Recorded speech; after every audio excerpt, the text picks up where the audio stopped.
Welcome to the Virtual Center for the Study of the Constitution and Civic Responsibility, an ongoing inquiry into American political origins and evolving institutions. The Executive Director of the Virtual Center is Dr. Bill O'Brien. He's also your host for this ongoing conversation. Here he is now, Dr. Bill O'Brien.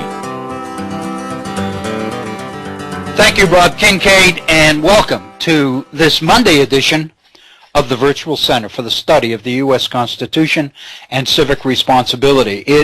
We are moving rapidly toward the end of July. Today is the 21st day of July in the year 2014. It is a pleasure to be with you today. It's been 4 or 5 days since we've been together, and as I've mentioned before, I always get a little bit antsy as we move towards the beginning of a program in a new week.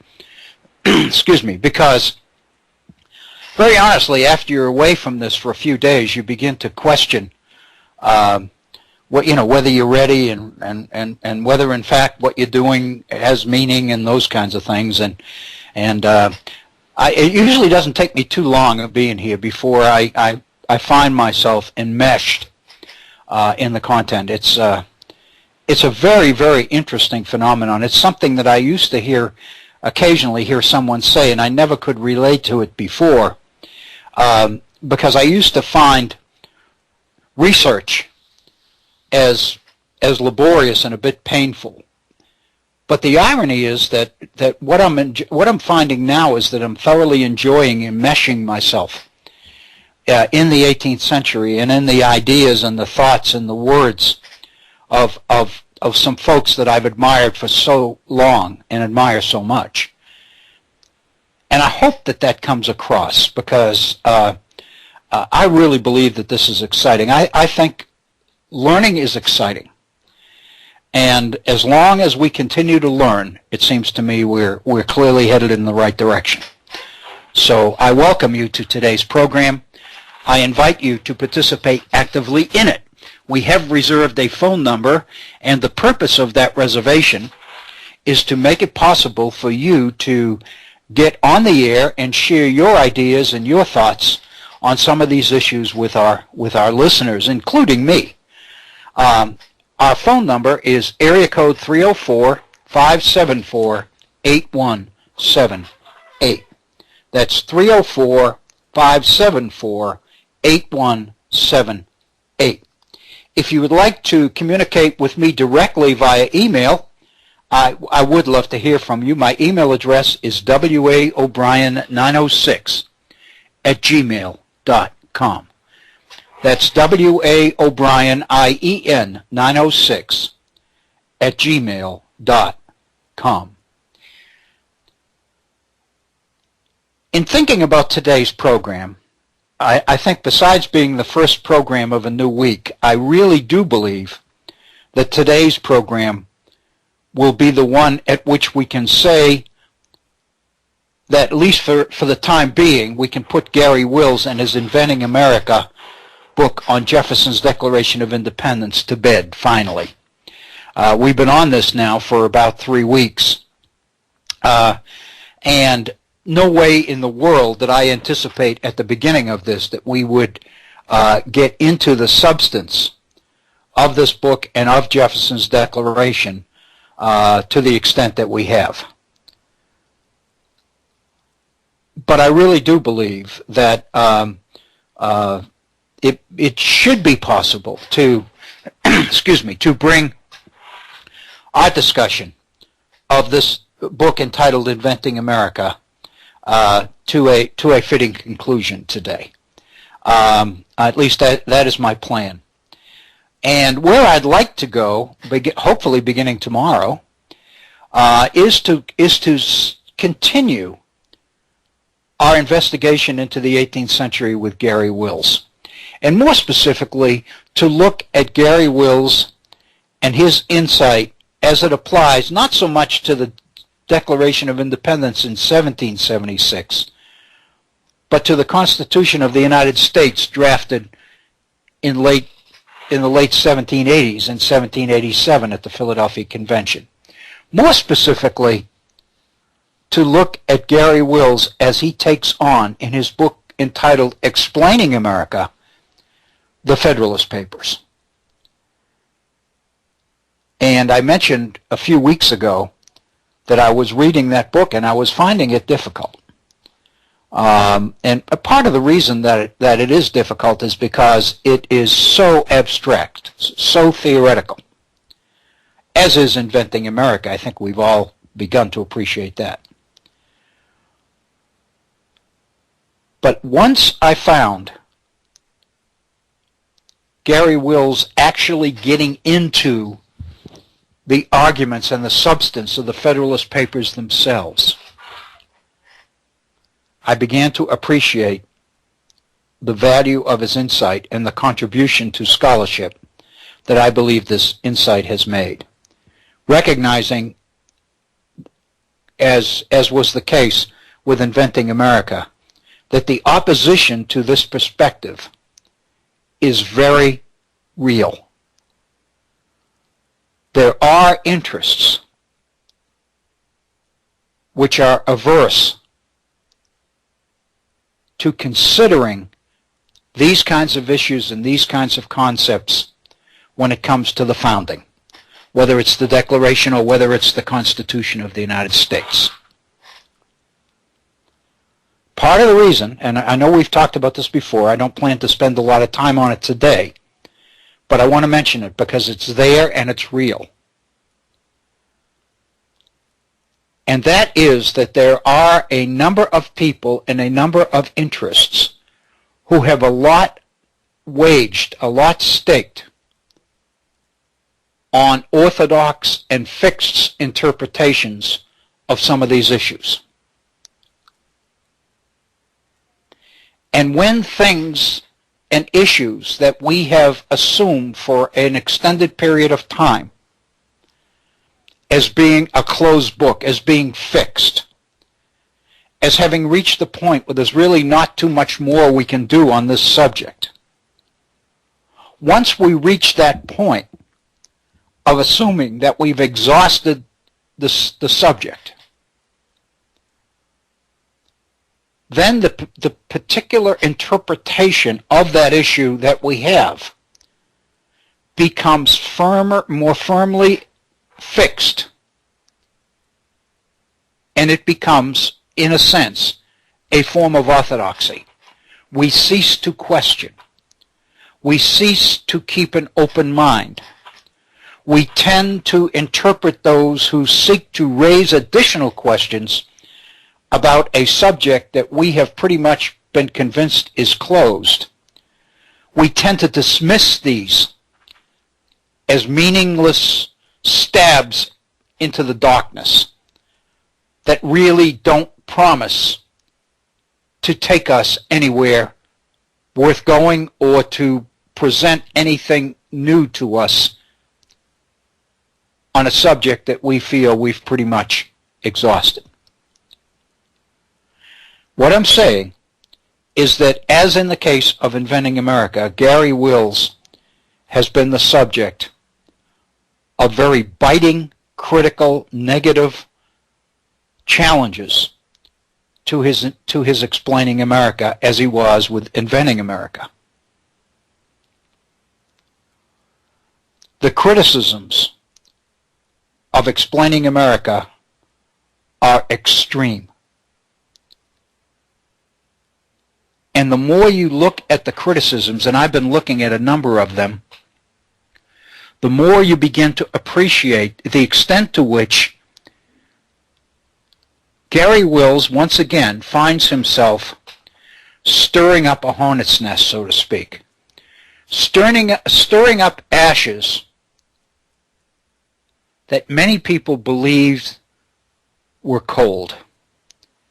And in fact, he is stirring up embers that promise to reignite discussion and debate. We have talked for several programs now about the extent to which Jefferson seems to have been, and again, all of this is seems to. We are not in any way here trying to close books on anything. Rather, we are trying to reopen them. The orthodox view of the Declaration of Independence has been that it is Lockian.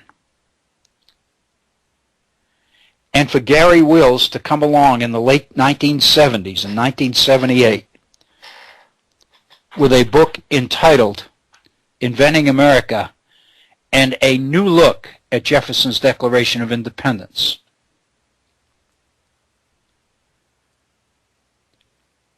raises questions about a subject that most people, including scholars, believed was a closed book, was no longer a subject for investigation or thought. And once people adopt a frame of mind which tends to view an interpretation of anything as orthodox,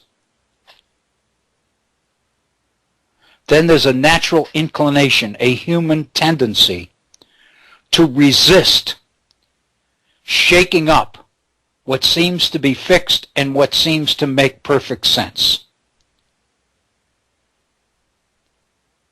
It existed with the Declaration of Independence. It continues to exist in Wills's treatment of the Federalist Papers in Explaining America. The fact of the matter is, while there are major contradictions and inconsistencies between the Declaration of Independence and the Constitution, and where I am right now is where I think we'll be going tomorrow, so I'm not going to spend a whole lot of time on this, except to point out that in past programs over the past months, I have been pretty insistent that the differences between the Constitution and the Declaration of Independence outweigh the similarities. Not to say that there are not similarities. And I think that is very significant. I'm just, while I'm on this subject, I want to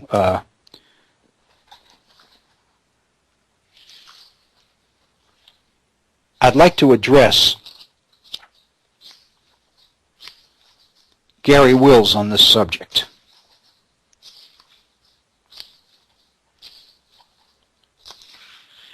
And more specifically, I'd like to point out a few examples from Garry Wills that seem to suggest similarities and connections, if you will, between the Declaration of Independence and the Constitution of the United States. And this is a subject that we can pursue, and we will be pursuing at a later date. But let me suggest that Garry Wills, in his 27th chapter of Inventing America, and one of the things I really do like about Garry Wills' writing is that he doesn't have these run-on endless chapters that go 40 and 50 pages, which tend to intimidate a reader. Because if you're taking on a chapter of a book, especially one that has some substance to it, that goes on for 40, 50, or even more pages, one is dissuaded from taking it on unless you have sufficient time to do it justice. But most of Garry Wills' chapters are between 9, 10, 11, 13 pages, something like that. So one can pick one's way through his books, do justice to the substance of the chapters, and feel like at the end of the day, excuse me, even though we've only had an hour or so to devote to the topic, that we really have accomplished something. And I think psychologically that's very significant. One of the most prominent progressive historians of the U.S. Constitution is Vernon Parrington. Vernon Parrington was considered to be one of the more prominent so-called progressive historians in the early 20th century. And this is a quote from Vernon Parrington about the link between the Declaration of Independence and the Constitution, or to be more precise, the absence of such a link.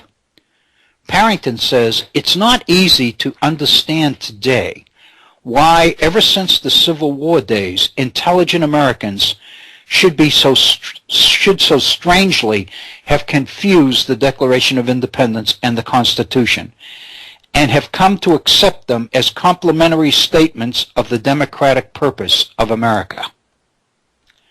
Their unlikeness is unmistakable. The one, a classic statement of French humanitarian democracy, the other, an organic law designed to safeguard the minority under Republican rule." And of course, what Vernon Parrington there is drawing major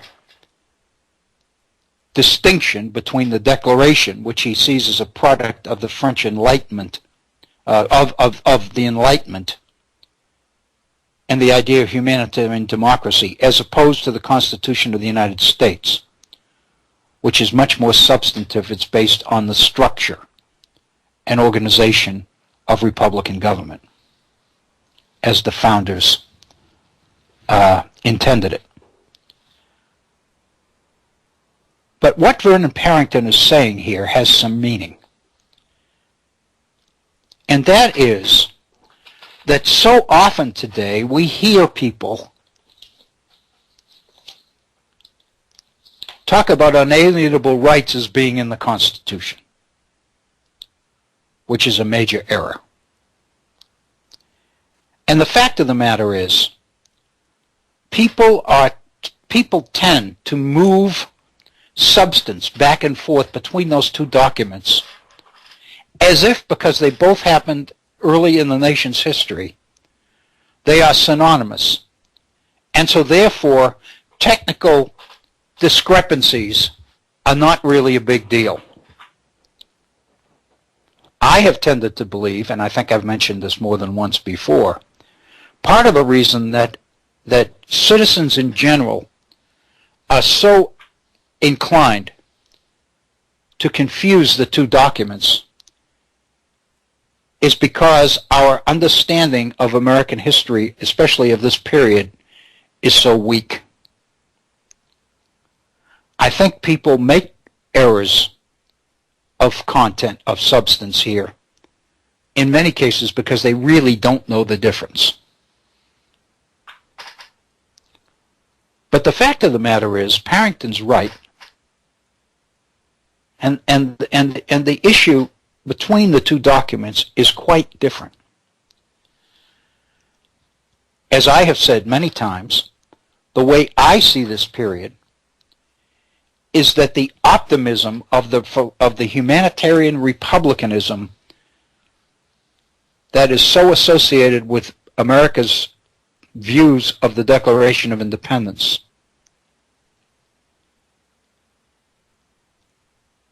proved during the 1780s to be a little bit overly optimistic. And that, as we saw in James Madison and his writings, including especially the vices of the American political system under the Constitution, Madison believes that substantial reform of the Articles of Confederation is necessary in order for the promise of Republican independence in America to reach its full potential. He really believes that the Republic is in danger of going down a tube without reform. And there's absolutely no question that Madison believed that the idealism and the optimism associated with the founders in 1776 after 10 years of testing out the system, so to speak, under the Articles of Confederation,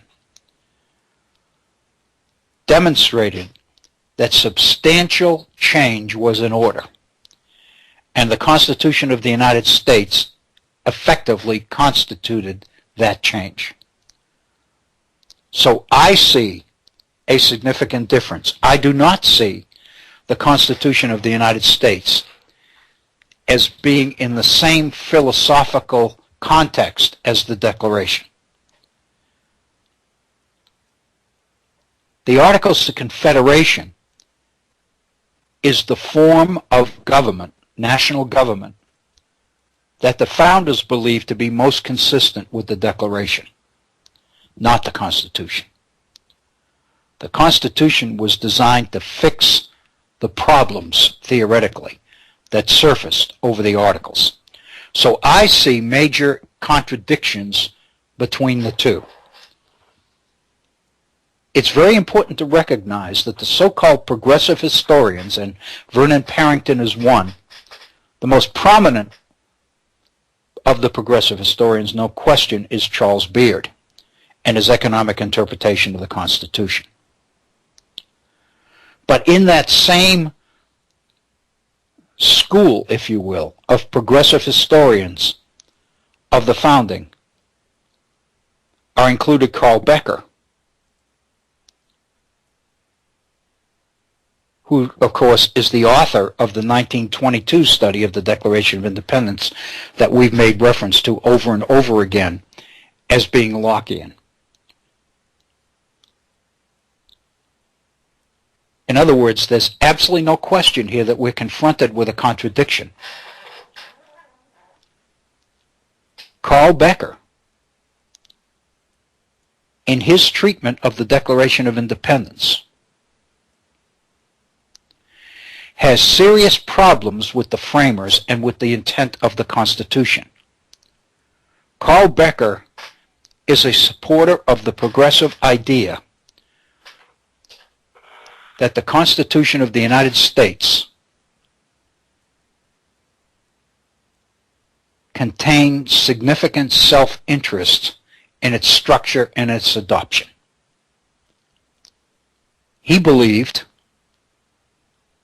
as Charles Beard argued, that those who supported the Constitution would derive substantial benefit from it. And so, along with other progressive historians of this genre, of this, in the ilk of Charles Beard, and we've named them before, but I can name you several. Vernon Parrington is one. Carl Becker is another one. Curtis Nettles is a progressive historian. Merrill Jensen, who was my major advisor at the University of Wisconsin, is another name associated with this school, which is very, very critical of the motives of the framers of the Constitution of the United States. So what is the contradiction I was talking about in the person of Carl Becker?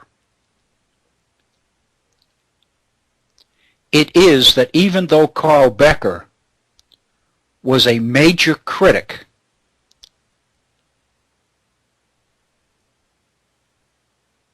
of some of the self-interest of the founders associated with the Constitution of the United States, he at the same time authored the study of the Declaration of Independence, which became the orthodox Lockian view of the Declaration. And I believe we mentioned this last week, but I think it's worth mentioning again. What this suggests is that even though the progressive school of historians challenged the accepted view of the Constitution and the framers, it did not challenge the Lockian origins on which that point of view was based. In other words, even though a critic of the Constitution Carl Becker's interpretation of the Declaration as Lockian becomes the orthodox approach to it. And to me, that raises the issue of the extent to which the frame of reference, the way that the whole issue of the period of the founding, Declaration and Constitution are framed, tend to be in a Lockian context. And it's that assumption that Garry Wills challenges, both in the Inventing America book on the Declaration and the Explaining America book on the Federalist Papers. What Garry Wills is doing is challenging the orthodox interpretation of what the founding was all about. It is an interpretation that very, very prominent interests in America have accepted and taken without question. Consequently, it is challenging to these folks. Orthodox scholarship challenges Garry Wills. Prominent historians challenge Garry Wills because Garry Wills did not accept the major premise of the debate, which is a debate over the intent of the founders based on the Lockian origins of the Declaration of the United States and the Constitution of the United States. What Garry Wills points out is that despite the seeming contradictions between the Declaration of Independence and the Constitution, despite the comments of Vernon Parrington about the differences between the two documents, Wills points out there are substantial ways in which the two documents are in sync, are consistent. Let me share with you some of these ways because I think they're very significant. It goes against my personal interpretation. But at the same time, I can't challenge the substance of what Garry Wills is bringing to the table. What he is saying, basically, is that despite the assumption that the Constitution of the United States in so many ways was different in outcome and philosophy from the Declaration of Independence, it is unfair to overlook the things that the two documents had in common. For example, the principal formulator of the Constitution was James Madison, who remained a close friend, disciple, and political ally of Thomas Jefferson.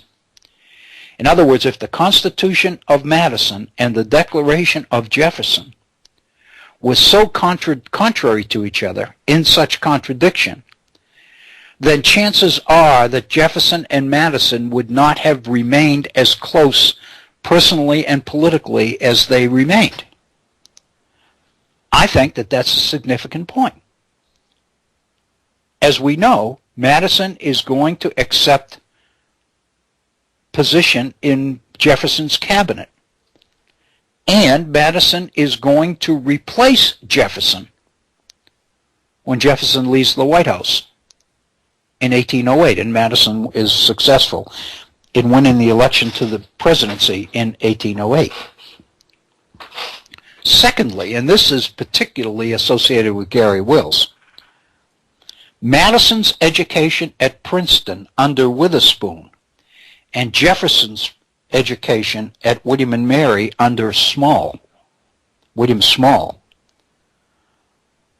is similar in that both of them were being educated by people with a strong background in the Scottish Enlightenment. There's absolutely no question, as we look at the Federalist Papers and as we study James Madison and his effort to get the Constitution ratified, that Madison's points of view are influenced so strongly by David Hume, and of course we've seen David Hume in our discussions about the Declaration of Independence for the past several weeks. There's absolutely no question that David Hume had an incredible impact on Madison, as we'll see. What does that mean? It means that even if you accept the differences between the Declaration and the Constitution, the fact of the matter is the Scottish Enlightenment informed both. And again, I think that's a very, very significant point. Something else, and I'm reading directly from Garry Wills here. There is not a single reference by participants of either transaction, either document, to any disparity in spirit between the passage of the Declaration and that of the Constitution.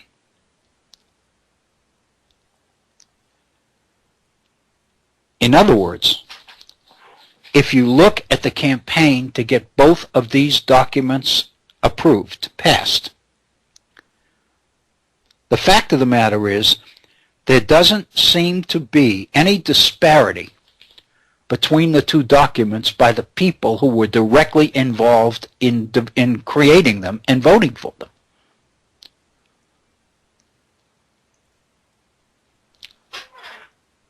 There is not evidence that anti-federalist opponents of the Constitution were pointing back to the Declaration of Independence as the substance of their opposition to the new Constitution. They weren't making the point that the Constitution violated or contradicted the Declaration of Independence. Part of that reason is because the philosophy of the Declaration of Independence, which really is articulated more by Lincoln than anybody else 100 years later, is not that evident in 1776 or 1787. In other words, during the period in which the Declaration was developed, was written and approved by the Continental Congress, its philosophy was not an issue. We talked about the very, very minimal attention to the preamble that the Declaration of Independence receives. So naturally, then one would expect that opponents of the Constitution didn't go to the Declaration to point out the contradiction because, very honestly, at the time, many people didn't even recognize that there was such a contradiction. It's not until 100 years later, when Lincoln begins to read philosophical substance into the preamble, that the whole emphasis on the Declaration begins to undertake change. Another piece of information that I think is substantive about this. 7 of the delegates who signed the Declaration of Independence attended the Constitutional Convention.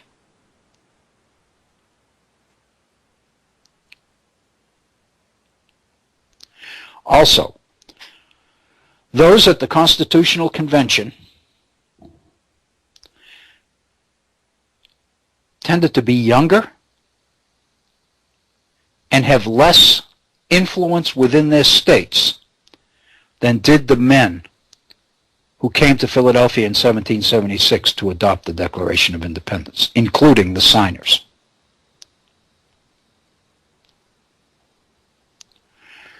Another factor that I think is significant is that George Washington, who absolutely no question becomes the symbol for the American Revolution in 1776, is the president of the Constitutional Convention in 1787. If there was that much difference between the two documents, one could argue Washington would not have been comfortable with a foot in both camps. Another factor, even though Jefferson had concerns about the Constitution, he was in France at the time, even though he had concerns about the Constitution, mainly about its lack of a Bill of Rights, there's absolutely no question that if Jefferson had been at the Constitutional Convention, he would have supported the Constitution, and he would have been in Madison's camp. There's absolutely no question. All you have to do is read the letters between the two to see that while they disagreed on some points, the Bill of Rights is not minor, it's a major point. Fact of the matter is they were pretty much in sync about how they looked at the problems the nation faced and how those problems needed to be fixed.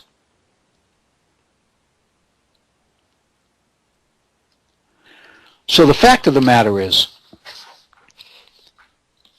there's enough people who are directly involved in both the Declaration and the Constitution, the most prominent one being Washington. The number of signers of the Declaration that are at the convention. The influence of David Hume and the Scottish Enlightenment on both the drafters of the Declaration, principally Jefferson, and the taking shape of the Constitution of the United States at the convention, primarily the influence on James Madison, one has to conclude that while there are major differences in philosophy and theory behind the two documents, the fact of the matter is there is a degree of symmetry, which I think, and which Garry Wills believes, is very significant and should not be overlooked. But we will get into the Constitution later. What I'd like to do today is go back. If you remember, we were looking at three major issues that Garry Wills raises about the Declaration, which to me seemed to be the epitome of the new ways that Garry Wills is suggesting we have to look at the Declaration of Independence. Last week, we focused our attention on the issue of equality, specifically the equality among all men that existed because the Scottish Enlightenment thinkers believed, including Jefferson, that it was man's moral sense that made men equal. And that if men who were essentially equal became unequal, it was primarily because of what happened to them in life, not how they came into this world. They came in, Jefferson and the Scottish Enlightenment thinkers believed, with a clear, identifiable moral sense and commitment to the public good, to community and to the public good. Jefferson believed, we've seen numerous quotes to this effect, that there was something in mankind that made him a social animal.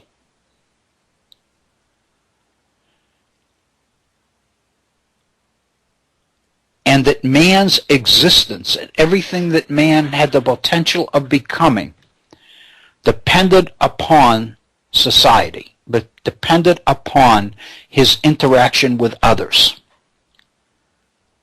These people found absolutely abominable the idea of Locke that man ever lived in a state of total isolation from every other man, which is the definition of Locke's state of nature. In fact, we looked last week at a quote from Hutchison, which suggested that for Scottish Enlightenment thinkers, their state of nature was society because it was unthinkable that man ever lived in a situation before the existence of society. Man is such a social animal, and man has such a strong communitarian inclination and a strong driving moral sense. So we looked at the issue of equality, which I think is one of the issues that Wills raises about the Declaration that has been missing in our traditional views of the Declaration of Independence. Jefferson says it, all men are created equal. And everybody's kind of kicked around what that might mean. But I think the Scottish philosophers, the Enlightenment philosophers, have pretty much given it some substance and some credibility. And the second issue we talked about was the issue of unalienable rights. More specifically, the degree to which property in the Declaration of Independence is considered to be an unalienable right. We know, we've talked numerous times about the extent to which contemporary conservatives, the right wing so to speak, have been adamant and insistent that while Jefferson in the Declaration mentioned pursuit of happiness, in reality it was merely a rhetorical change from the idea of property, which was really what Jefferson intended in the Declaration of Independence. And what we looked at last week in our last couple of programs, and you remember Bob Kincaid joined us and talked about, and again, he brought to the table which I think is a strong background in linguistics, to point out that the actual meaning of the words involved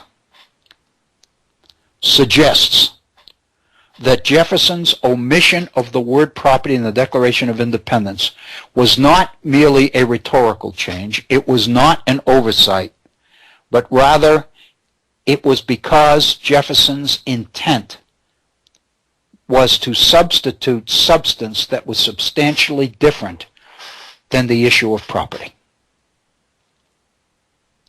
And what we spent time on in our last program was the meaning of the word alienable and the degree to which alienable tended to pertain principally in the 18th, 17th, and 18th century to property.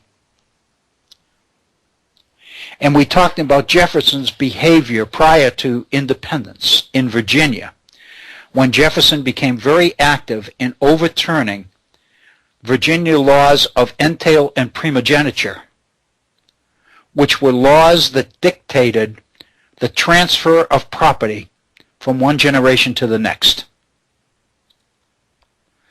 The idea of primogeniture, primo means first, the eldest son, laws that required that the estate must be passed to the eldest son, and the extent to which this was the way in the 17th and 18th century that the aristocracy, the upper classes, preserved themselves by preserving the sanctity of the estate, by making sure that the law required that the entire estate be transferred in toto to the eldest son, and that the estate not be broken up and shared among all the heirs, including daughters, including women, but rather the significance of the laws of primogeniture was that it preserved the influence of the family name. The influence of the family name from generation to generation remained significant primarily because one's position was associated with the estate, with the property that family controlled. And therefore, in order to protect the family from generation to generation, these people made sure that the law guaranteed the preservation of the estate in toto as it was transferred from one generation to the other. And Jefferson was very active in opposing these laws and getting them changed in Virginia.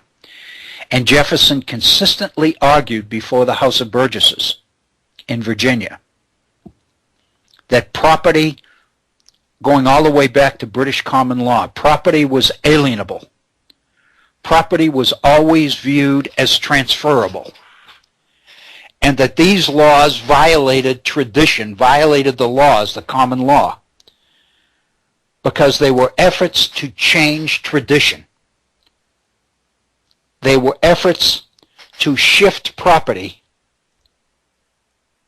from being something that traditionally had been alienable, had been transferable. And Jefferson was very successful in his efforts on this score. Consequently, one must conclude that if property was alienable, then there's no way in the world that Jefferson meant property when he was talking about unalienable rights, because he knew that property was alienable. Consequently, his use of the phrase pursuit of happiness must have meaning in and of itself. It's not just a substitute for the word property, but rather that happiness contained or carried its own meaning, its own substance. It must have meant something very, very specific to Jefferson, for Jefferson to see it as a natural or an unalienable right, when he knew that property was not an unalienable right, because he believed throughout his entire career that property was alienable and could be transferred. Consequently, there's no way in the world he would have shifted in order to have property considered unalienable. One can see this in Jefferson's work with Lafayette in the French Declaration of the Rights of Man, drafted in 1789. Lafayette requests Jefferson's counsel. And one of the results of that counsel is that Jefferson encourages Lafayette to take property out of the consideration of natural, unalienable, or innate rights.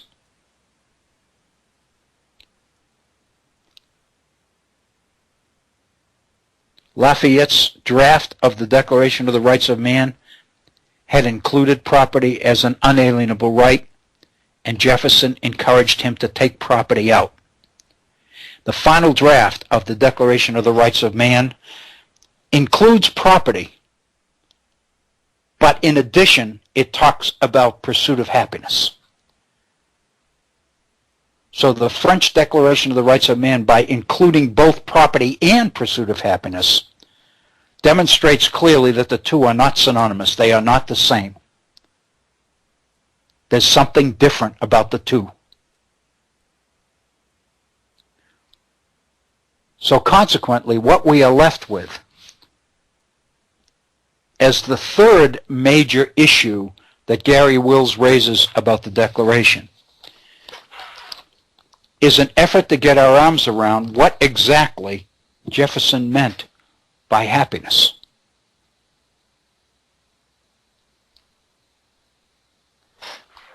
And we were looking at some quotes last week, and I'd like to basically go back to them again, because it's clear that Jefferson buys into the idea that property is a social institution. Jefferson says in his 1813 letter to Isaac McPherson, "Stable ownership of property is the gift of social laws. It has nothing to do with man's state prior to organized society. One cannot understand property unless one recognizes the existence of society." And in this letter to Isaac McPherson, Jefferson says that it is a moot question whether the origin of any kind of property is derived from nature at all. This weekend, I spent some time reading the letter to Isaac McPherson, the entire letter. It is available on Rotunda, and many of you will remember that the Rotunda collection at the University of Virginia Press, is a collection of all the papers of the major founders. If you go to the University of Virginia Press on the internet and you type in Rotunda, the University of Virginia gives you access to the Rotunda collection, all of it. I believe for 48 hours. In the grant we had here in southern West Virginia, I was able to get license to make Rotunda available to everybody at Concord University who had a Concord email address. In other words, by having a Concord email address, you had access to Rotunda, which is a permanent fixture on the library holdings at Concord University. But if you don't have an email address at Concord, you can't get into Rotunda. But you can get into it by going through the source, which is the University of Virginia Press. I went there this weekend, and I looked up the 1813 letter from Jefferson to Isaac McPherson. It is a long, long letter. It deals specifically about patents, about inventions. And the property that Jefferson is talking about here is the idea of property in terms of intellectual property. Jefferson is talking in this letter about the negative aspects of patent laws which give people the opportunity to secure ideas as property. Because Jefferson finds this totally contradictory to his view of man as a social animal. Jefferson believes that man's ideas, man's creativity, by definition, belong to the community at large, and that man does not have the right to appropriate his own ideas and deny people access to them unless they pay a fee. Jefferson sees this as being contradictory to the whole idea of community, of society, as he sees it. Hey, Dr. Bill? Yes, Bob? Could I jump in on that for a minute, please? You sure can. I have to inquire then, would, under this interpretation that you're describing, would we say then that, for instance, the open source movement, as it presently exists, is operating on a Jeffersonian ideal? Yes. Yes, it would be. I mean, if you, and again, one has to look at what the man said in his letters and assume that he's not, whistling Dixie, that he's not, that he believes what he says. And when you first spoke, Bob, I looked up the letter, and I have the letter here, at least the relevant passage of Jefferson's 1813 letter. But in that letter, he makes the point that stable ownership is a gift of social laws, and he's making the point that property is a social phenomenon. It is not a phenomenon of something called the state of nature, which man had a right to in isolation from other men. Jefferson does not accept that. And in this letter, and let me read the letter, Bob, and then we can continue the discussion. Jefferson said, "If nature has made any one thing less susceptible than all others of exclusive property, it is the action of the thinking power called an idea, which an individual may exclusively possess as long as he keeps it to himself.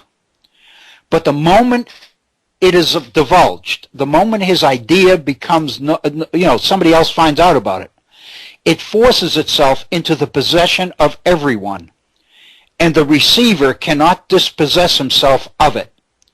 its peculiar character, too, is that no one possesses the less, because every other possesses the whole of it.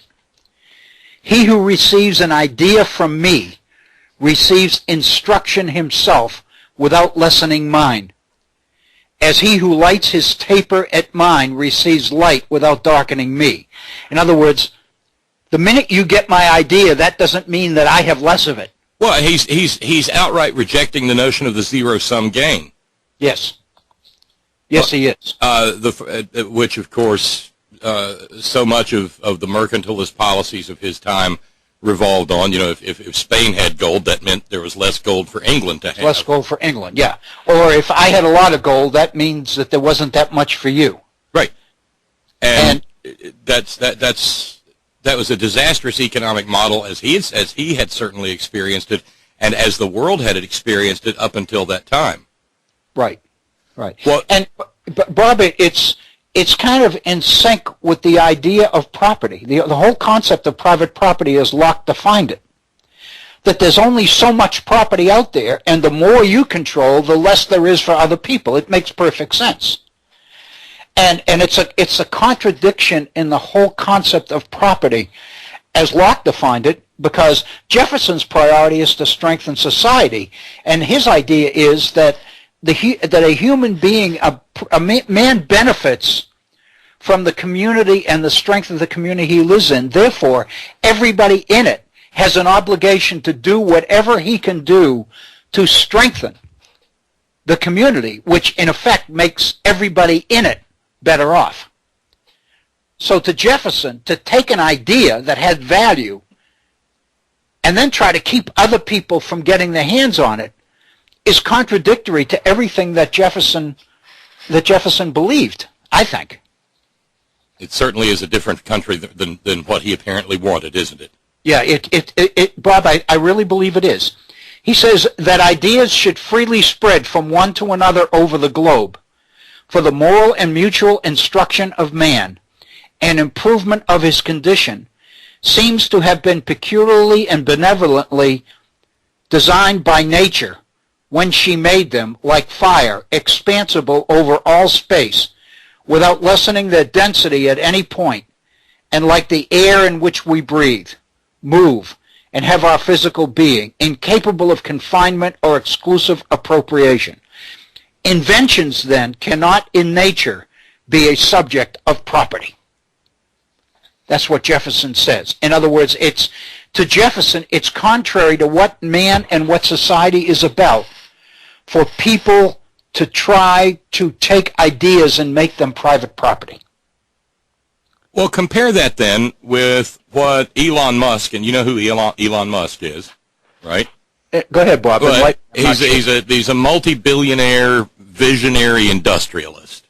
Okay. He's the brains behind Tesla Motors. Okay. The electric car company. Yes. And he's also in space exploration. I mean, this man has money and ideas. Yes. And I think, and it's been said that he's kind of libertarian in nature, and well, there's libertarians and there's libertarians. But why I thought of him when you started talking about this, Dr. Bill, is because the man recently released every patent he has on electric car technology. Uh-huh. That's huge. It sure is. That's a game changer. Yeah. So instead of him sitting there on all this technology that he has spent a fortune developing, he has given it to the world and said, you take it now, you expand on the ideas, right? You make humanity better by getting away from the infernal combustion engine. Right. And that contributes to a sense of manifest global good, does it not? Yes. You know what I was thinking about when you were talking, Bob, is that when I go back into the 80s, when computers were first beginning to become household items, traditionally the whole idea was the conflict between Apple and Microsoft. And the fact that the technology was in no way compatible. And certain things work with Apple and certain things work with Microsoft, and you had to be very careful because they were not you could not cross-pollinate the two, and you still can't. Can you imagine what would have happened if Microsoft and Apple had gotten together 30 years ago? Where we would be today in terms of the development of the internet and computer technology if these two companies had not tried to keep everything that they came up with new that was new close to the vest, so to speak, and had begun to share it out there and make it public knowledge. In other words, if the commitment of Apple and Microsoft, of Bill Gates and Steve Jobs, was to better mankind by making this technology available to everybody, as you say the fellow with the electric car technology has done, what a difference it would make in society. And that seems to be what Jefferson's saying here. Oh, without a doubt. And of course, where you go necessarily from talking about Gates and Jobs is to note that the world responded to that by doing something entirely different. That's where we get Linux from. That's that's where we get open source code from, open source operating systems. The essential system at the bottom of the Android phone system is based on open source technology. Yeah. And consequently, we see, I guess, some validation of the Jeffersonian ideal. In that when two competitors are insistent that they establish some sort of domination, a third party is always free to come along, come up with something equally or nearly equally good, and let the rest of the world work on it, which is at the heart of the open source movement. Exactly, Bob. Exactly. This weekend, my wife and I were talking about. We were watching the news, obviously, about what's going on in Gaza, along with the plane, but the Gaza situation specifically. And they were out in the middle of the desert on cell phones. And my wife said, these people are conducting a war with cell phones, and we can't get internet service or cell phone service in Summers County, West Virginia. Now, why is that true? If much of the expertise, much of the technological expertise is located here, why don't we have it? Why don't we? Why don't we get it? You're asking the kind of question that has bedeviled Appalachia for centuries. Yes. I think back. When you've got older parents, it's a blessing and a curse. You don't get them for that long on this planet, but you get the benefit of generational wisdom that other people my age didn't get. That's right. I had a mother who could tell me what it was like for her first recollection of electricity to have come from Delco batteries that they would then take in and swap for a freshly charged battery so they could keep having electricity. Uh-huh. That, in turn, was because the great power conglomerates did not see it worthwhile to bring electricity to a sparsely populated place like West Virginia. Right. Because there was no money in it. Mm-hmm. And so they were, and along comes, of course, the Roosevelt administration. Yes. And the Roosevelt administration looked at these power conglomerates and said, okay, you don't want to do that? We'll do it. We're the government. We don't have to make a profit. We don't have to service shareholders. We'll do it. And all of a sudden, the power companies went, oh, that'd be terrible. That'd be terrible. You'd be taking our business away from us. That's right. And along comes the REA, the Rural Electrification Act. Mm-hmm. And what we need for the present and the future is something similar. But unfortunately, we have a mindset that controls government right now that says that there have been lawsuits against local governments that have tried to provide internet access for everybody. Well, and of course we're in a world now where the big push from the right is the fact that government can't do anything that the private sector can't do better. But the fact of the matter is, if there's not evident profit associated with, the private sector will not do it, cannot afford to do it. So consequently, significant elements of the population are denied technology that other people throughout the world have, because the private sector cannot find a way to generate profit from it. So they don't get it, because they have basically cut government off at the knees because of their refusal to accept the concept that if we can't afford to do it, government should do it. I mean, the best example is the highway system. But, you know, and that's kind of what we're into. In other words, they have sold us a bill of goods about how the private sector can outperform the public sector. But the fact of the matter is, those things that every human being has right to access to, many of them are being denied because they don't promise profit to the private sector. Exactly, and there are so many examples. I mean, the United States invented the Internet, right? Didn't we? Yes. Yes. Okay. The United States now has some of the crummiest bandwidth in the world. Right. We have South Korea has bandwidth for ordinary everyday people that just absolutely makes a mockery of what we have. Right. And the same with other countries as well. And we remain stuck in I guess stuck in second gear because the corporate America is the clutch, and we are not allowed, and corporate America will not allow us to shift gears. You know, you mentioned public versus private.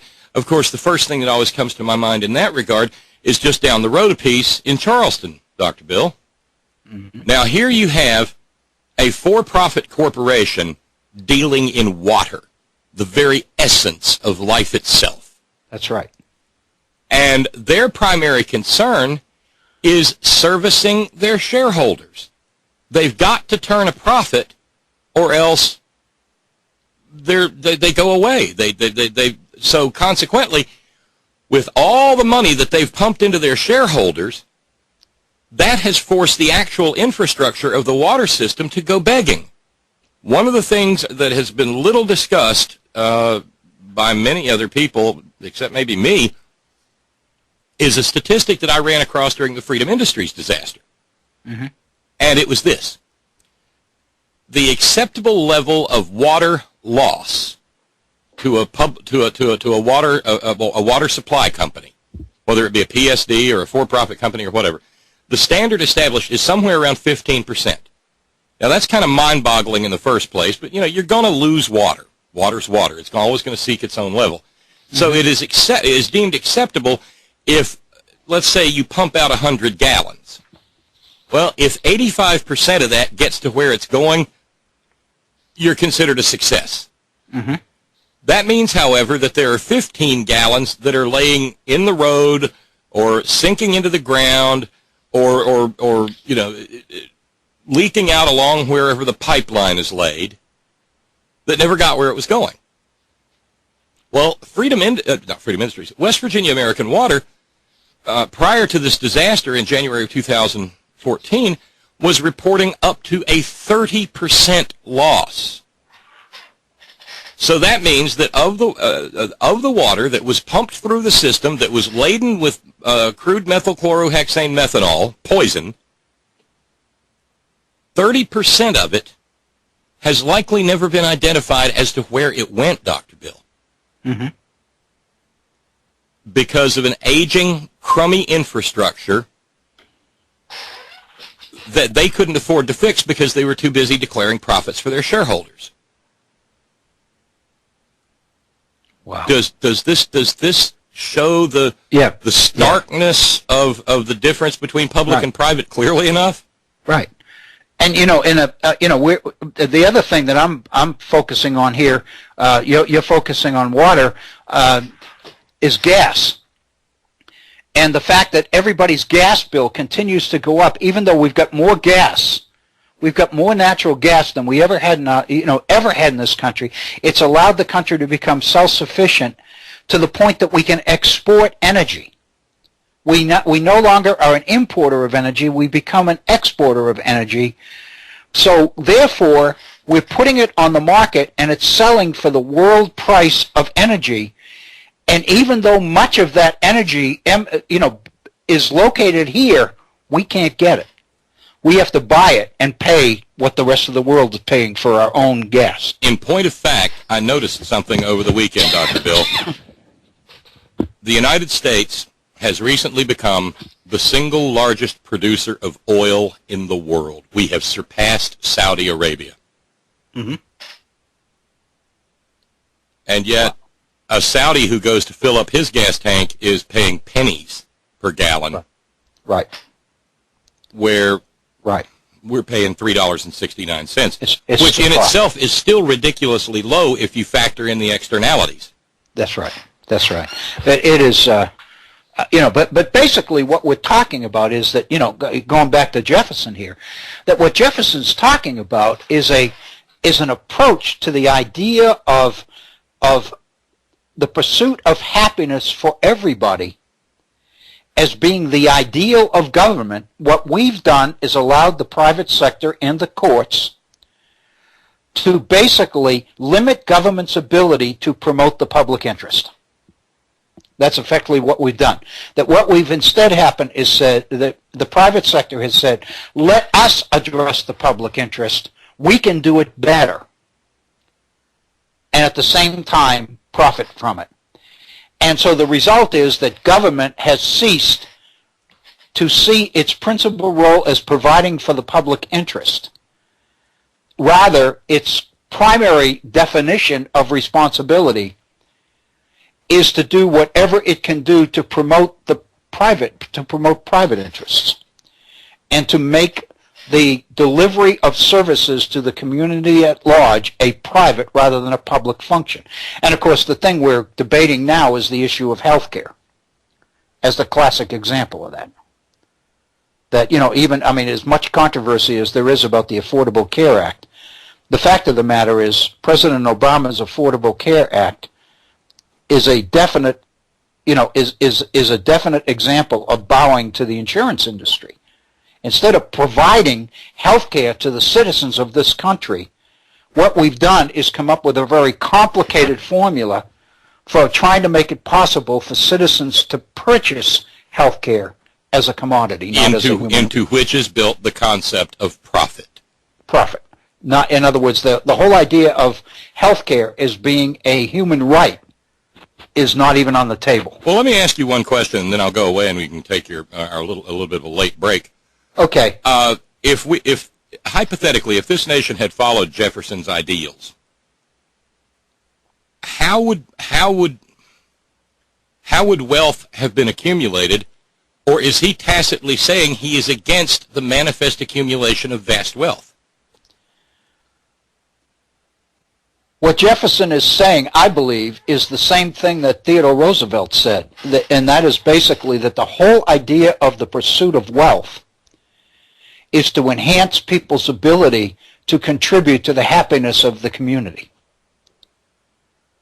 And that's kind of the same thing that Andrew Carnegie said in 1889 with his so-called Gospel of Wealth, that the whole idea of property and profit and the pursuit is to find a way to give everybody an opportunity to benefit from what's happening in the community at large.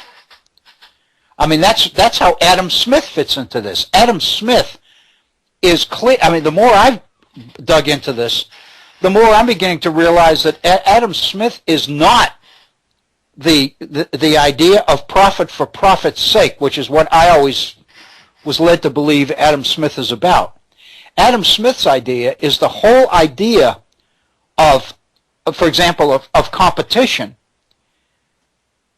is to find ways to expedite trade, commerce, and interaction within the society as a whole so that everybody can benefit from it. And that's the whole idea that these people talked about with division, with the whole idea of division of skills, so to speak, is that ultimately everybody's talent is developed for the benefit of everybody else. The sum total is the kind of society where everybody benefits from the talents of everybody else. That's kind of what these people are talking about, it seems to me. And that seems rather radical, doesn't it? It's very radical, Bob. It's very radical, Bob.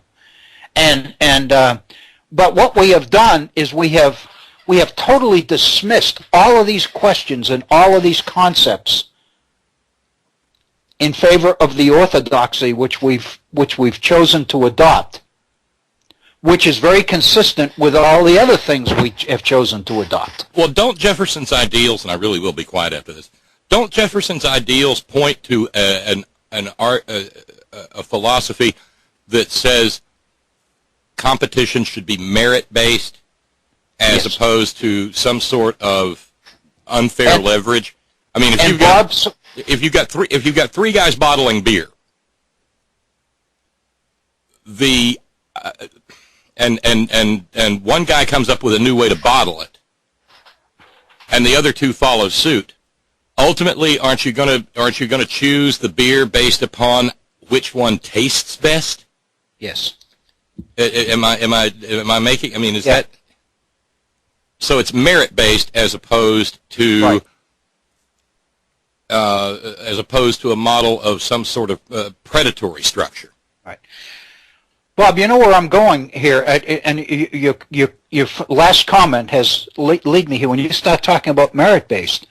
Because within this framework that Jefferson and Hutchison and David Hume and Adam Smith and the rest of them are talking about, the merit system fits very well. And it fits very well into government. And what I mean is the whole idea of what Madison talked about as an aristocracy of wealth and talent is really the logical outcome of this idea of a merit-based society, that certain people have the skills to govern wisely.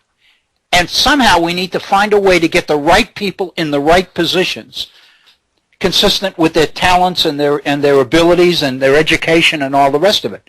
So from this perspective, there's really nothing inconsistent about a power structure of wealth and talent if the goal of that power structure is to use those talents and skills for the benefit of the community at large, rather than their own private interests. And this is the idea of taking profit out of the economy rather than investing it in the economy, if that makes sense. And I'm thinking of investing overseas in order to avoid in other words, doing everything you can do to avoid the community at large from gaining benefits of the skills and the talents and the good luck, good fortune that you have. It's like trying to take an idea and appropriating as your own private property and requiring society at large to pay for access to it. Basically, this is the same kind of thing, that instead of seeing your function is to do well so that you can make a major contribution to the benefit of everybody else, the idea is you remove the product of doing well in order to enhance your ability to do even more, but you never do it. And I think you have just jumped in with both feet right smack dab into the middle of civic responsibility, Dr. Bill. Yeah, that's what this is about, is what exactly are the responsibilities of a citizen in a republic. And there's no question that, and I think I'll go along with Garry Wills on this, but I'll also go along with the critics of Garry Wills on this. You can't say that what Jefferson is saying here is the end. I really believe that Jefferson spends his life reflecting and constantly throwing out a series of what-ifs, and maybe it's this, and maybe it's that. I find that very encouraging. If we could all do that, we would all benefit. That's the essence of human growth, is it not? It is. I believe it is. Well, shall we take a break, Dr. Bill? Let's take a break. It's 19 minutes after the hour. Let's take about 3 minutes, Bob. And I'll be right back. Please stay with us here at the Virtual Center. We'll take a short break. We'll be right back for the completion of our program. Stay tuned. Thank you, Bob, and welcome to the second hour, abbreviated hour of our program here on this Monday. It is the 21st day of July. I had to get my dates straight here. Welcome to the program. If you're just joining us, I think you missed one heck of a discussion. Thanks to Bob Kincaid. The contribution is his contributions are incredible.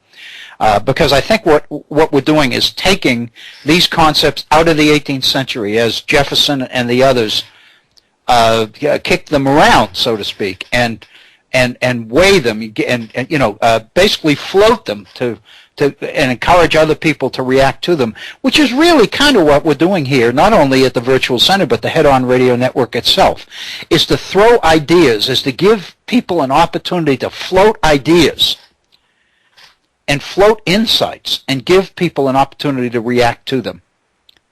And I believe it's an absolutely vital service.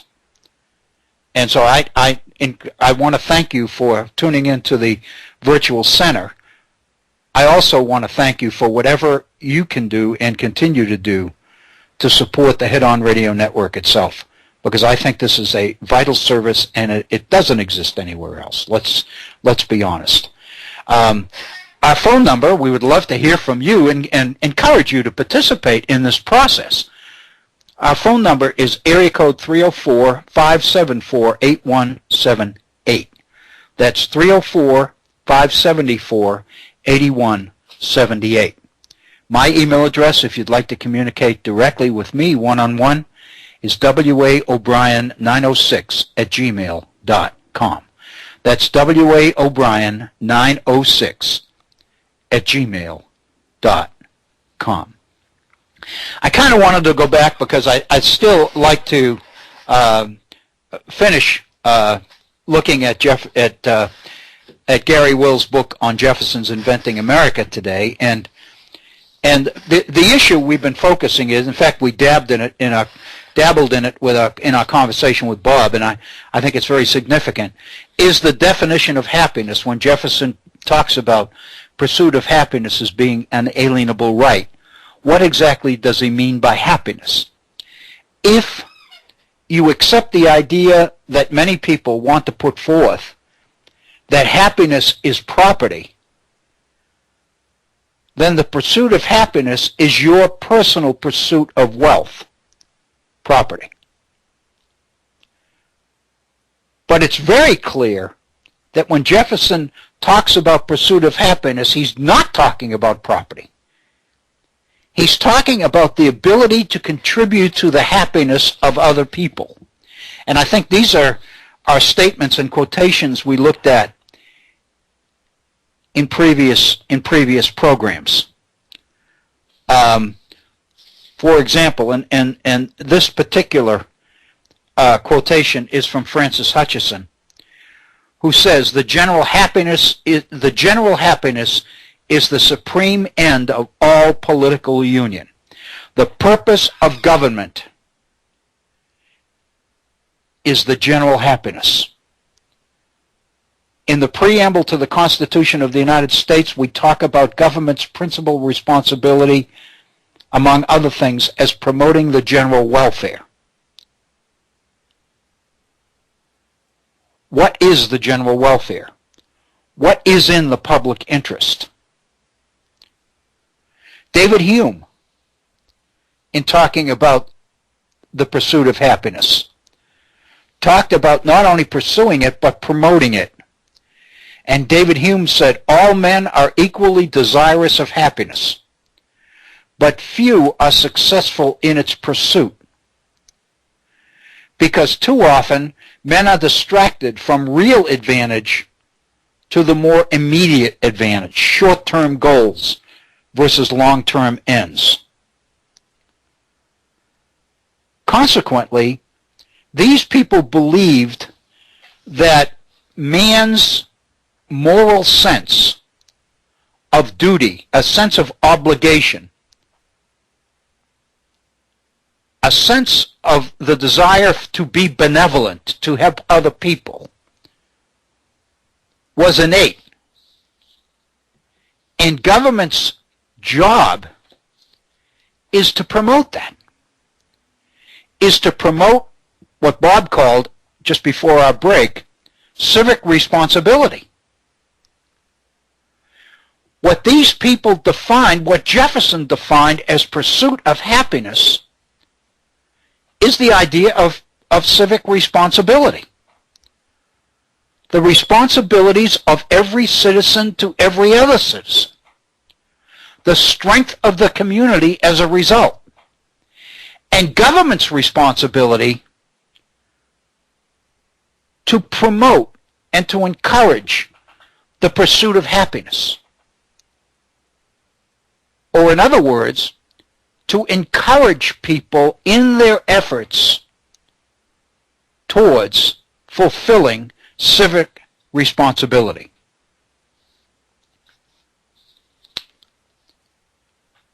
In 1674, Adam Ferguson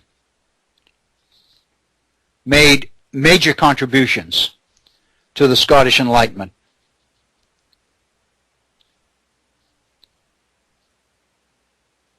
And I wanted to share these with a couple of relevant quotes which I think get into this issue of happiness. First of all, Lord Keynes. There is a principle of benevolence in man which prompts him to an equal pursuit of the happiness of all. Adam Ferguson says the following: if in reality courage and a heart devoted to the good of mankind are the constituents of human felicity, the kindness which is done infers a happiness in the person from whom it proceeds, not in him on whom it is bestowed. What's the phrase we use all the time? It is better to give than to receive. What Ferguson is saying is, if in reality there is within the human heart a devotion to the good of mankind, the happiness associated with that does not go to the person on the receiving end, but rather belongs to the person on the delivering end. Ferguson goes on, the greatest good which men possessed of fortitude and generosity can procure to their fellow creatures is a participation of this happy character. If this be the good of the individual, it is likewise that of mankind. And virtue no longer imposes a task by which we are obliged to bestow upon others that good from which we ourselves refrain, but supposes in the highest degree, as possessed by ourselves, that state of felicity which we are required to promote in the world.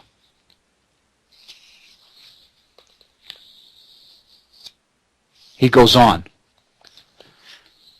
Men are really cheated of their happiness in being made to believe that any occupation or pastime is better fitted to amuse themselves than that which at the same time produces some real good to their fellow creatures. Men are being cheated of happiness when they are told that anything they choose to do for their fellow man is not serious. Ferguson's argument is it's very serious. If the public good be the principal object with individuals, it is likewise true that the happiness of individuals is the great end of civil society. The purpose of civil society is the happiness of the people within it. If the individual owes every degree of consideration to the public, he receives, in paying that very consideration, the greatest happiness of which his nature is capable. That's Adam Ferguson. Here's Adam Smith. All constitutions of government, Smith says, are valued only in proportion as they tend to promote the happiness of those who live under them. This is in his essay on moral sentiments. he goes on and says the following, Adam Smith: "The happiness of mankind, as well as of all other rational creatures, seems to have been the original purpose intended by the author of nature," by God, "when he brought them into existence. No other end seems worthy of that supreme wisdom and benignity which we necessarily ascribe to him.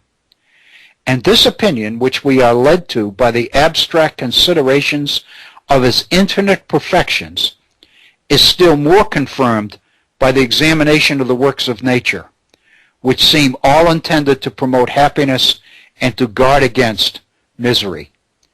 But by acting according to the dictates of our moral faculties, we necessarily pursue the most effectual means for promoting the happiness of mankind."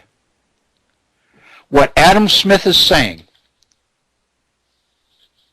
is the promotion of the happiness of others is what the pursuit of happiness is all about.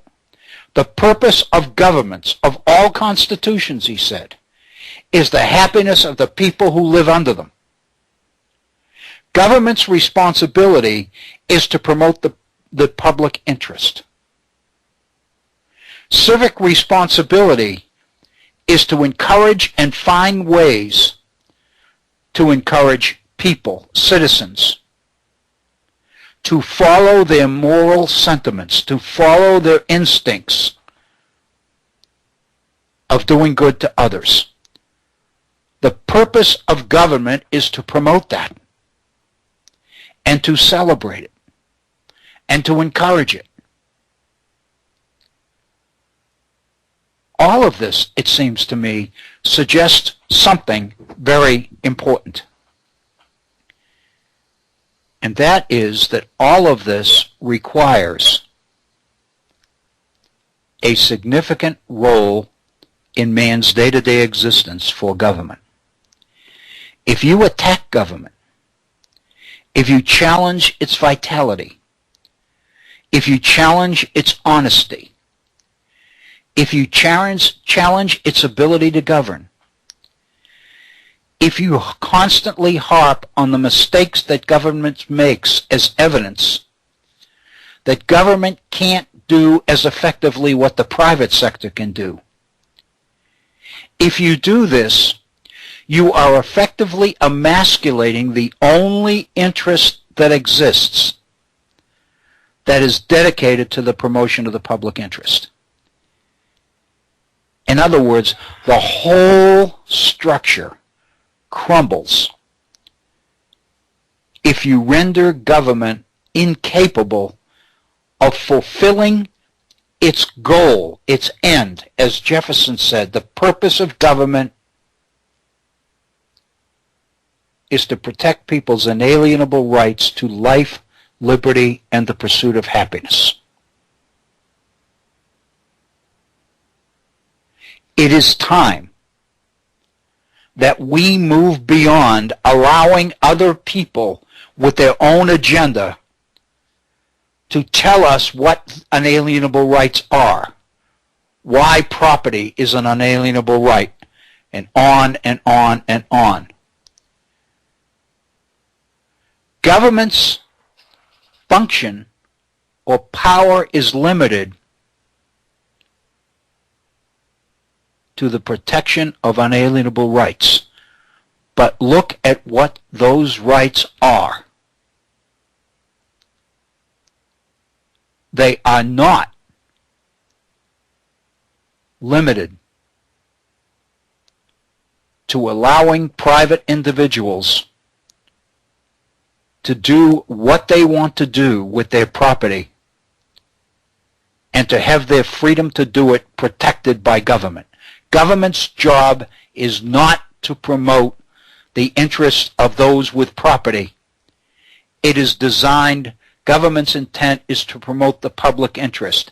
And that means encouraging people to develop and adopt a sense of civic responsibility to the point that the benefits of their property are available to everybody else.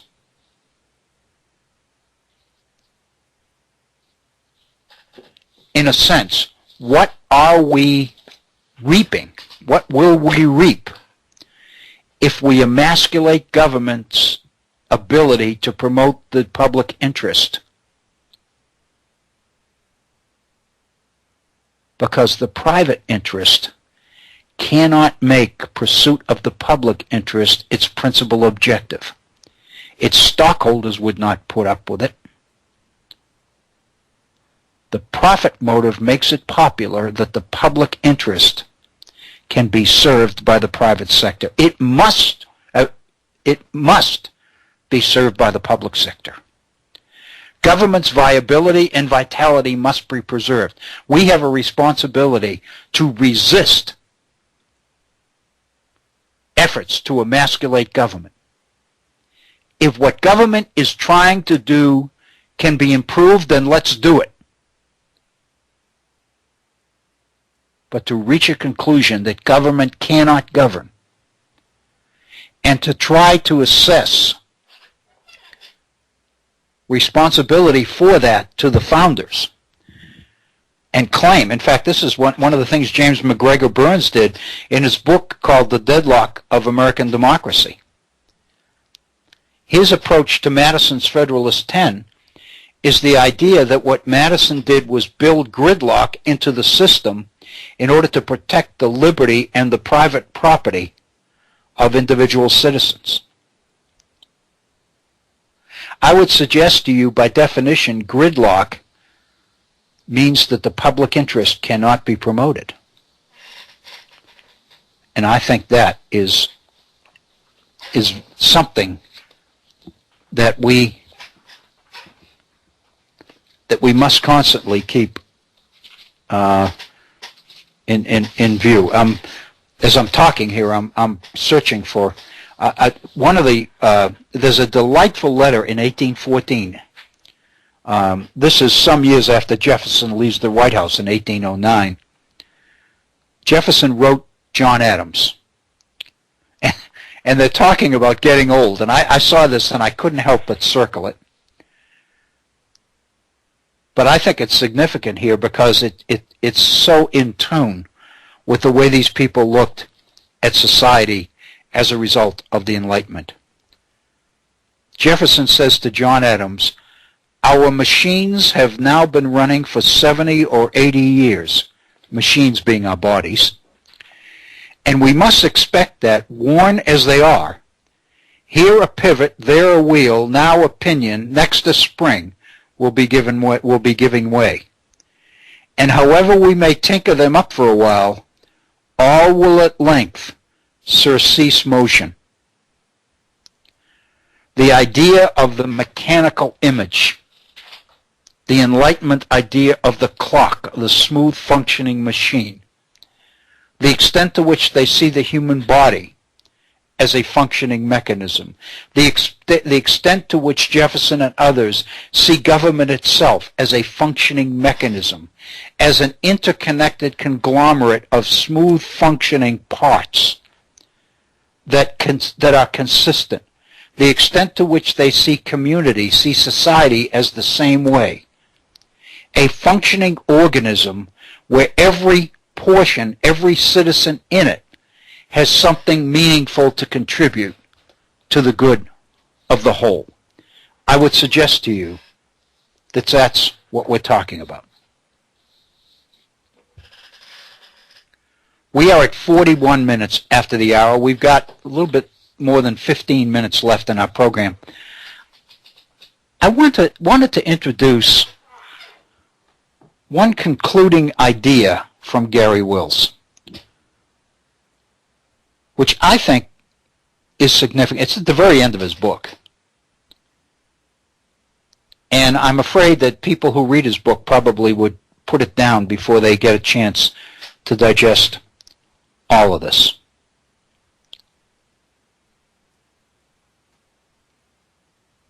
Garry Wills points out, and history verifies, this is all supportable in the documents, in the records.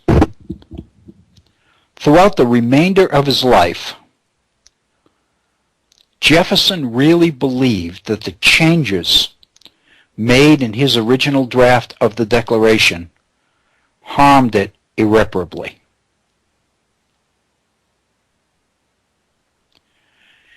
And there's a consideration here, or a perspective, which I think is very, very revealing.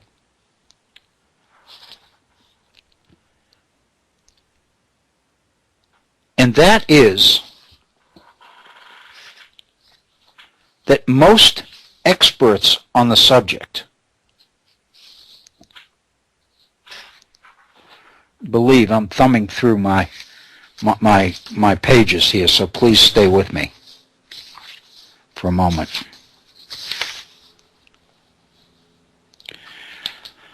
Most of the experts who have studied Jefferson and studied his Declaration of Independence have concluded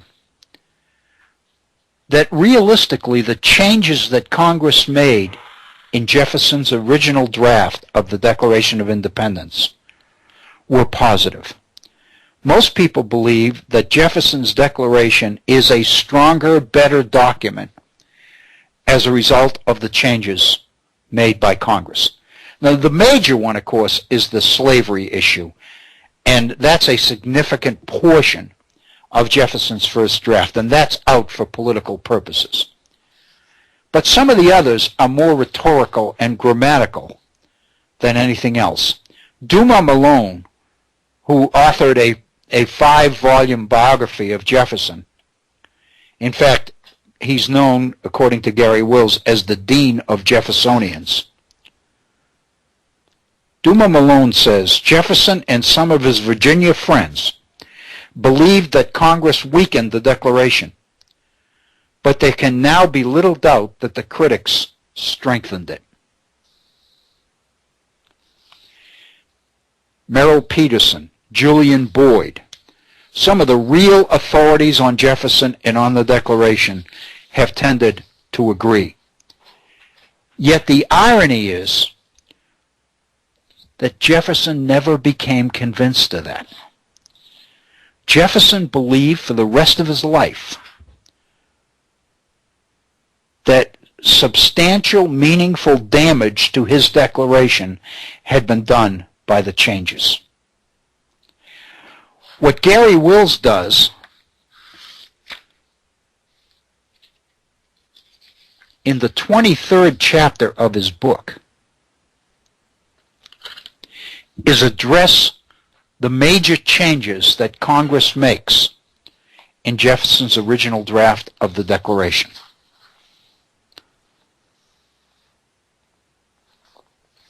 And something surfaces as a result of looking at these changes, which I think are very significant. We all ought to be aware, we all ought to know this, because I think it explains why Jefferson is so insistent for the rest of his life that the changes that Congress made in his original draft changed the document to the detriment of its meaning.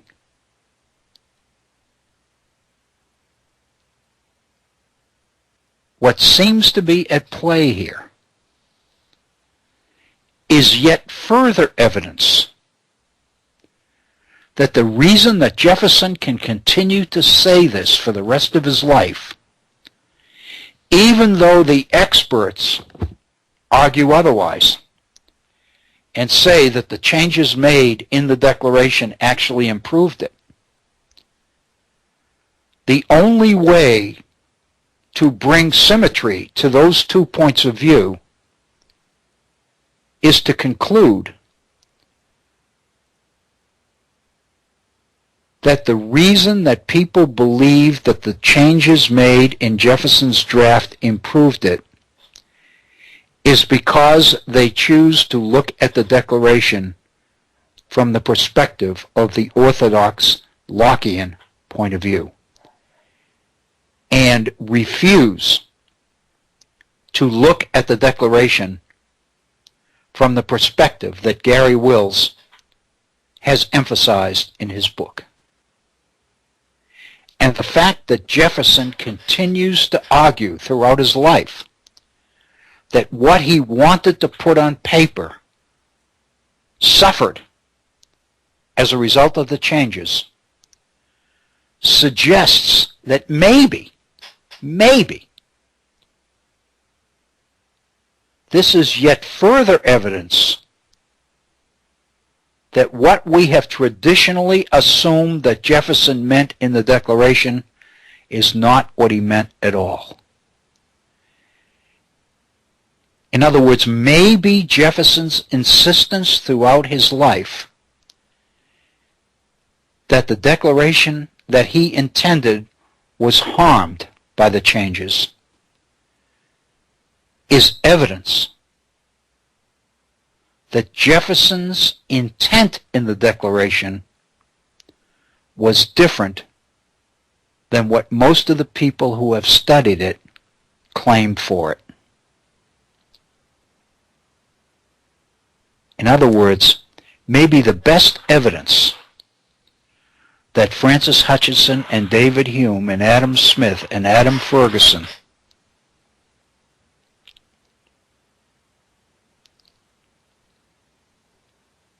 were the driving force behind Jefferson's intent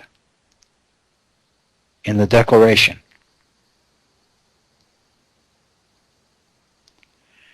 is because the changes made in Jefferson's draft were changes which reinforced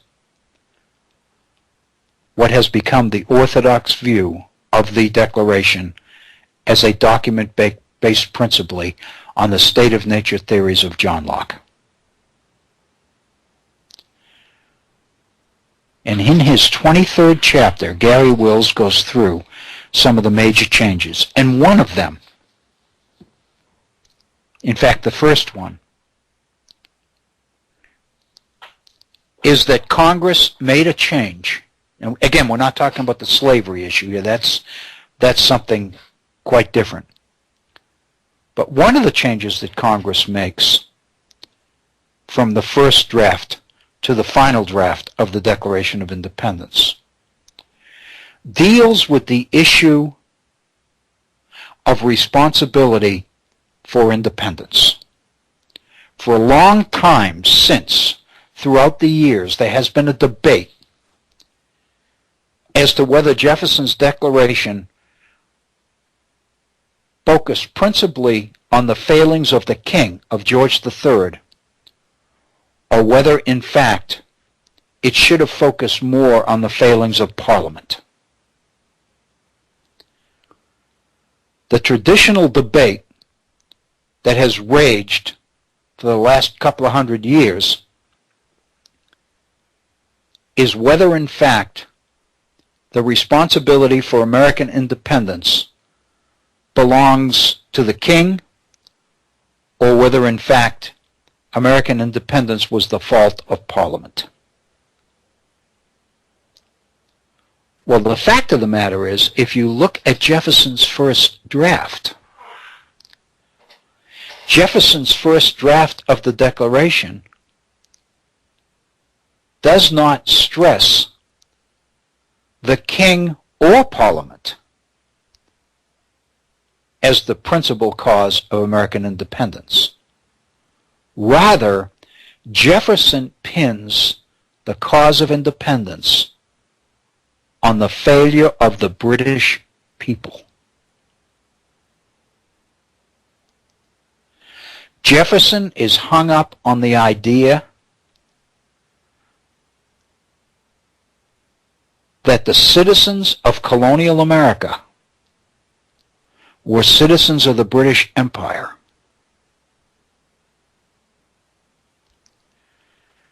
And that as such, if we all had been a community, if we were all in this together, then the people of Great Britain would not have abandoned the 13 colonies. In fact, Jefferson even floated the idea at one point that the very act of the colonists leaving the mother country and coming to the New World That was the American Revolution. The fact that citizens of the mother country believed that the situation for them had become so desperate and so hopeless that they had no option except to pick up and relocate to the other side of the world because they could not fulfill their promise as human beings within the mother country. Jefferson even floated the idea at one point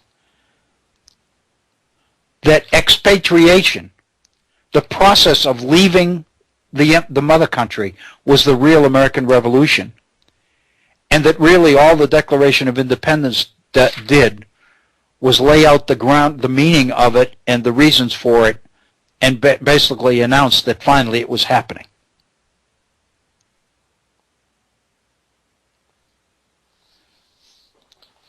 The issue here that I would like to conclude this discussion on is the extent to which a careful reading of Jefferson's first draft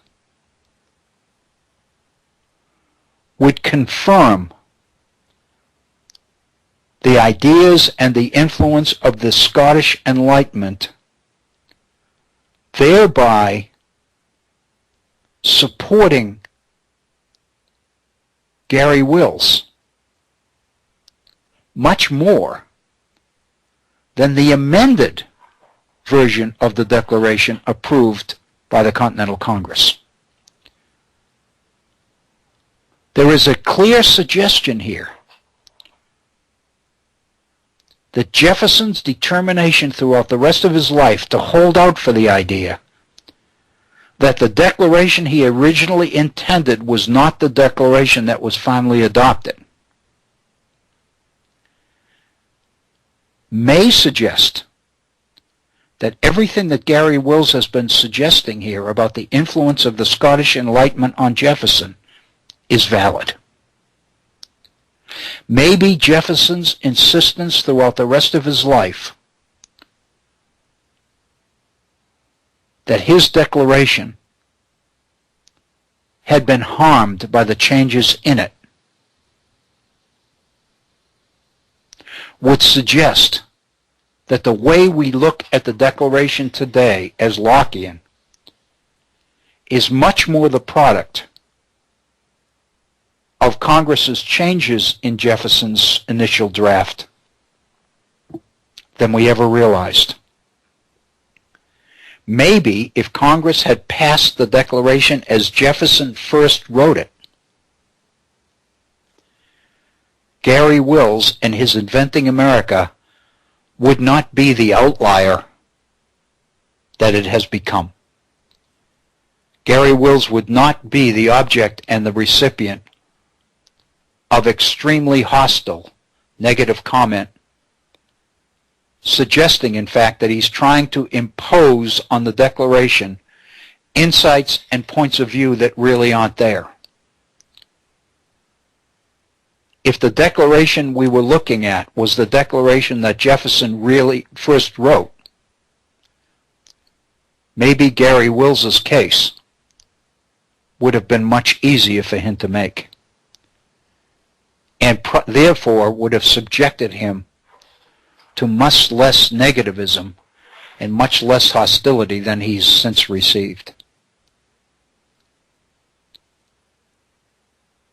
One of the major changes between the first draft and the final product is the fact that Jefferson's emphasis on the people of the empire, the people of Great Britain,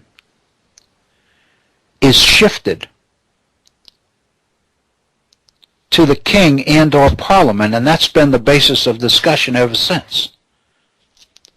But the fact of the matter is Jefferson didn't really think it was either. Jefferson thought that the real failure was in the ability of the people of the empire to the point that they would fall back and let the kinds of changes that were happening to the colonists happen. That in reality, the major fault, the major source of independence was not in the king, it was not in Parliament, it was in the nature of society itself. And the second issue that I would like to close with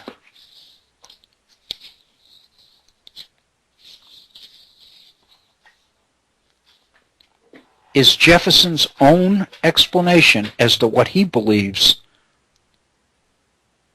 the Declaration of Independence is all about.